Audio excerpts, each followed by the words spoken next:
কাশ্মীরে terrorist attack হওয়ার কারণে ভারত পাকিস্তানের সাথে প্রায় ৬৫ বছর আগের পুরনো সিন্ধু জল চুক্তি স্থগিত করেছে। কিন্তু এই চুক্তি স্থগিত হওয়ার ফলে পাকিস্তানের কি ক্ষতির সম্মুখীন হতে হবে চলুন আজকের এই ভিডিওতে জেনে নিই। পাকিস্তানের 80% কৃষিকাজ এই পানির উপর নির্ভরশীল এবং এর 93% পানি সেচের কাজে ব্যবহার করা হয় এবং বাকি 7% পানি খাবার পানি হিসেবে ব্যবহার করা হয়। লাহোর, মুলতান এবং করাচির মতো বড় বড় শহরগুলি খাবার পানির জন্য সম্পূর্ণরূপে এই পানির উপর নির্ভরশীল।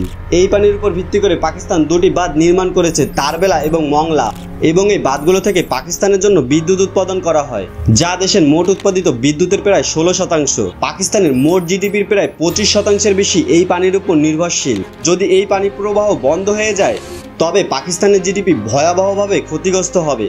দেশের বেশিরভাগ জমি শুকিয়ে যাবে। সুতরাং ইন্ডিয়ার এই সিদ্ধান্ত কার্যত পাকিস্তানকে হাঁটু গেড়ে ফেলতে বাধ্য করবে। এটি ভারতের নেওয়া 5টি সিদ্ধান্তের মধ্যে একটি। এই সিদ্ধান্ত সম্পর্কে আপনার কি ধারণা এবং আপনি যদি বাকি সিদ্ধান্তগুলির প্রভাব সম্পর্কে জানতে চান তাহলে অবশ্যই কমেন্টে জানান।